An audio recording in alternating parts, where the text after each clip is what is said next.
शहर के बुध बाजार स्थित हिंदू कॉलेज में 250 सीटों का एक ऑडिटोरियम बनाया गया है, जिसका शुभारंभ गुरुवार को किया गया। कार्यक्रम के मुख्य अतिथि मंडलायुक्त आंजनेय कुमार सिंह और IFTM विश्वविद्यालय के कुलाधिपति राजीव कोठीवाल द्वारा संयुक्त रूप से ऑडिटोरियम का शुभारंभ हुआ। हिंदू कॉलेज मुरादाबाद में नवनिर्मित प्रेक्षागृह का उद्घाटन मंडलायुक्त आंजनेय कुमार सिंह के कर कमलों द्वारा किया गया। इस गरिमामय समारोह में कॉलेज प्रबंध समिति के अध्यक्ष राजीव कोठीवाल, प्रबंधक अमित कोठीवाल, प्राचार्य प्रोफेसर सत्यव्रत सिंह रावत, प्रबंध समिति के सम्मानित सदस्यगण, सम्मानित शिक्षकगण और महाविद्यालय परिवार के समस्त सम्मानित सदस्यगण उपस्थित रहे। विद्या की देवी मां वीणा वादिनी की प्रतिमा के समक्ष दीप प्रज्वलन और सरस्वती वंदना से कार्यक्रम का शुभारंभ हुआ।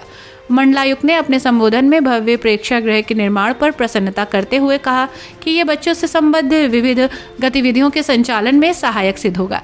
साथ ही उन्होंने आधुनिक तकनीक के युग में बच्चों में किताबी अध्ययन के प्रति घटती अभिरुचि के प्रति चिंता भी व्यक्त की। कमिश्नर ने विद्यार्थियों से अपील करते हुए पुस्तकालय को आधिकारिक उपयोग करने के लिए प्रेरित किया। महाविद्यालय के अध्यक्ष, प्रबंधक एवं प्राचार्य ने मंडलायुक्त को स्मृति चिन्ह देकर सम्मानित किया।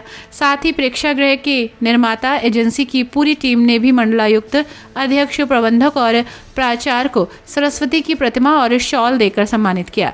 मंच संचालन डॉक्टर ब्रिजेश कुमार तिवारी ने किया। महाविद्यालय की विविध गतिविधियों को एक स्लाइड शो के द्वारा प्रस्तुत किया गया। प्राचार्य ने इस गरिमामयी समारोह को सफल बनाने के लिए महानुभावों और महाविद्यालय परिवार के सदस्यों का सहयोग प्राप्त हुआ। उन्हें हृदय की गहराइयों से धन्यवाद ज्ञापित किया। देखिए, किसी भी संस्था की प्रगति में बहुत सारे आयाम होते हैं। उसमें एक उसका बुनियादी ढांचा, इंफ्रास्ट्रक्चर होता है। और जैसे कि अभी समय की जरूरत भी है, हमको एक ऑडिटोरियम, एक प्रेक्षागृह ऐसे चाहिए था जहाँ सेमिनार हो सके, जहाँ सांस्कृतिक गतिविधियां हो सके, जहाँ बड़े स्तर पर छात्र छात्राओं से संवाद स्थापित किया जा सके, जहां पर शिक्षकों की बहुत एकेडमिक बैठक हो सके। तो इस प्रकार के कार्यक्रमों के लिए एक ऑडिटोरियम की आवश्यकता थी।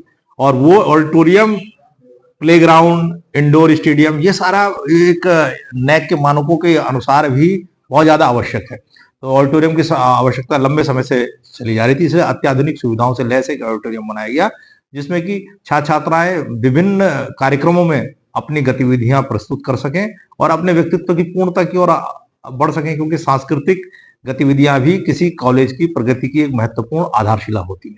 तो ये की कमी महसूस की जा रही थी। अब मैं समझता हूं कि अब इसके निर्माण से इस दिशा में एक कदम हमारे महाविद्यालय में उठाया गया है। और इसके लिए मैं सभी का बहुत बहुत सबको धन्यवाद देता हूं, सबको बहुत बहुत शुभकामनाएं देता हूं कि यह ऑडिटोरियम महाविद्यालय की प्रगति में नए आयाम खोलेगा। ऐसा नहीं कि ऑडिटोरियम बन गया तो सब कुछ अपने आप ही हो जाएगा। ये पहला सोपान है।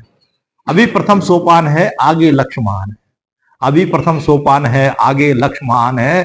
हौसला तेरे पास हो, तेरी जद में आसमान है। तो ये प्रथम सोपान है, आगे प्रयास किया जाएगा। और जैसे कि आपको पता होगा कि कल से हमारे यहाँ पर 2 दिवसीय राष्ट्रीय सेमिनार आयोजित किया जा रहा है साइबर सिक्योरिटी के ऊपर, जिसमें सारा विचार मंथन और पेपरों का प्रेजेंटेशन इसी ऑडिटोरियम में होगा। कितने लोगों की बैठने की व्यवस्था है? इसमें 250 लोगों की बैठने की व्यवस्था है। मानक इसके साफ सफाई के हिसाब से, सुरक्षा के हिसाब से पूरे किए गए हैं। आग और प्रज्वलनशील पदार्थों से सुरक्षा के पूरे मानक रखे गए हैं। आने जाने की आपातकालीन आवश्यकताओं के लिए भी एक दरवाजा अलग से बनाया गया है। और जो टॉयलेट फैसिलिटीज है वो पूरा लेडीज जेंट्स सब अलग अलग करेगी और काफी मात्रा में बनाए गए हैं। तो कोई जो बुनियादी सुविधाएं हैं वो सारी यहाँ पर है। प्रेजेंटेशन की अत्याधुनिक सुविधाएं हैं। और साथ ही साथ ये कड़े इंस्ट्रक्शन दिए गए कि कोई भी खाने पीने की वस्तु अन्न न ले जाएं, जिससे कि इसकी स्वच्छता और साफ सफाई में कोई